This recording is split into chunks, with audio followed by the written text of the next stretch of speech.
ಜ್ಞಾನ ಇದೆ ಅಷ್ಟೇ, ಅಕ್ಷರ ಜ್ಞಾನ ಇಲ್ಲದೆ ಇರ್ಬೋದು. ಅಕ್ಷರ ಜ್ಞಾನ ಇರೋರು ನಾವೇನು ಮಾಡ್ತಾ ಇದ್ದೀವಿ ಅದನ್ನ ಸ್ವಲ್ಪ ಬೆಳಕು ಚೆಲ್ಲಬೇಕಾಗುತ್ತೆ. ಮತ್ತೆ ಇಲ್ಲಿ ಯಾರು ಬಿಟ್ಕೊಟ್ಟಿಲ್ಲ, ಪ್ರತಿಯೊಬ್ಬರು ನಾವು ಜೊತೆಗೆ ಇದ್ದೀವಿ. ಇವ್ರಿಗೆ ಆ ಫೀಲ್ ಬರಬೇಕು, ಇವ್ರು ನಮ್ಮ ಜೊತೆಲಿ ಇದ್ದಾರೆ ಅಂತ. ಈ ಕಡೆ ಫೀಲ್ ಏನು ಬರಬೇಕು ಅಂದರೆ ಅವರು ನಾವು ಅವ್ರ ಜೊತೆ ನಿಲ್ಬೇಕು ಅಂತ ಬರಬೇಕು. ಅಲ್ಲಿ ಎರಡೂ ಆಗ್ತಿಲ್ಲ. ಇವರಿಗೆ ನಮ್ಮ ಜೊತೆ ಇಲ್ಲ, ನಾವು ಏಕಾಂಗಿ ಹೋರಾಟಗಳು ಅಂತ ಇವ್ರು ಫೀಲ್ ಆಗ್ತಿದ್ದಾರೆ. ನಾವೇನು ಫೀಲ್ ಆಗ್ತಿದ್ದೀವಿ, ಅವ್ರು ಏನೋ ಮಾಡ್ಕೊತಾರೆ, ಅವರೇ ಬರಲ್ಲ, ನಾವು ಯಾಕೆ ನಿಲ್ಬೇಕು ಅಂತ ನಾವು ಅನ್ಕೊಂತ ಇದ್ದೀವಿ. ಪ್ರಾಕ್ಟಿಕಲಿ ಅದು ಹಂಗೆ ಆಗ್ತಿರೋದು. ತುಂಬ ಮೇಜರ್ ಡಿಫ್ರೆನ್ಸ್ ಐತೆ.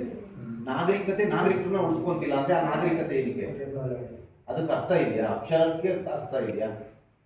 ಒಂದು ಸಂಘಟನೆಗಳಿಗೆ ಅರ್ಥ ಇದೆಯಾ? ಈಗ ನಾವು ಅಟ್ಲೀಸ್ಟ್ ಇಲ್ಲಿ ಸಂಘಟನೆ ಆಗ್ತಿಲ್ಲ, ನಾವು ಸಂಘಟನೆಗಳಾಗ್ತಿದೀವ? ಜ್ಞಾನ ಇದೆಯಲ್ಲ, ಎಲ್ಲವೂ ಇದೆ, ನಾವು ಆಗ್ತಿದೀವ? ಇವ್ರು ಏನು ತೊಂದರೆ ನಮಗೆ ಅಂದ್ರೆ ರೂಲ್ಸ್ ಸರ್ಕಾರ ಅಂದ್ರೆ ಇವ್ರು ಏನು ಅನ್ಯಾಯ ಆಗಿದೆ ಅಂದ್ರೆ ಸರ್ಕಾರನೇ ಅನ್ಯಾಯ ಮಾಡಿರೋದು.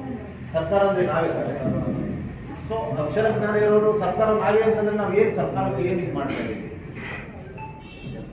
ನಮ್ಮನ್ನೇ ಅವ್ರು ಸರ್ಕಾರ ಅಂತ ಫೀಲ್ ಮಾಡಿದ್ರೆ ನಾವೇ ಅನ್ಯಾಯ ಮಾಡ್ತೀವಿ, ಎದುರು ಕೂತ್ಕೊಂಡೇ ಅನ್ಯಾಯ ಮಾಡ್ತೀವಿ. ನಮ್ಗೆ ಅರ್ಥನೇ ಆಗ್ತಿಲ್ವ ಅದು? ಈಗ ನಮ್ಮ ನೆಕ್ಸ್ಟ್ ಫೀಲ್ಡ್ಗೆ ಈಗ ನಾನೇನು ಕೊಡಿ, ನನ್ನ ಫ್ರೆಂಡಿಗೆ ಹೇಳಿದೆ, ಇವರೊಂದಷ್ಟು ಜನ ಕೇಳಿದ್ದಾರೆ, ಇವರೊಂದಷ್ಟು ಜನ ಕೇಳಿದ್ದಾರೆ. ಈಗ ನಾವೇ ಸಂಘಟನೆ ಆಗ್ತಿದ್ದೀವಿ. ಫಸ್ಟ್ ನಾವೊಬ್ಬ ಇದ್ದೆ, ಈಗ ನನಗೆ ಸಂಘಟನೆ ಆಗ್ತಿದೆ. ಯಾಕಂದ್ರೆ ಕಾಟ್ಸ್ ಹೇಳಿದ್ದೀನಿ, ನಮ್ಗೆ ಅರ್ಥ ಆಗ್ತಿದೆಯಲ್ವ ಇವ್ರು ಏನು ಸಮಸ್ಯೆ ಅಂತ. ಈಗ ನಮ್ಮ ವಿಠಲ್ ಸರ್ ಹೇಳಿದ್ರು, ಅದು ಭಾಷಣ ಥರ ಅಲ್ಲ, ಅದು ಅವ್ರ ಜೀವನದ ನೋವು. ಎಷ್ಟು ವರ್ಷದಿಂದ ಅನುಭವಿಸ್ತಿದ್ದಾರೆ. ಈಗ ನಮ್ಗೆ ಇದರಲ್ಲಿ MSW ಸ್ಟೂಡೆಂಟ್ಸ್ ಬಂದಿದ್ದಾರೆ, ಅವ್ರಿಗೆ ಅರ್ಥ ಆಯಿತು. ಅವ್ರು ಇಡೀ ಕಾಲೇಜ್ಗೆ ಹಂಚ್ಬೋದಲ್ವಾ, ಈ ಥರ ಸಮಸ್ಯೆ ಇದೆ.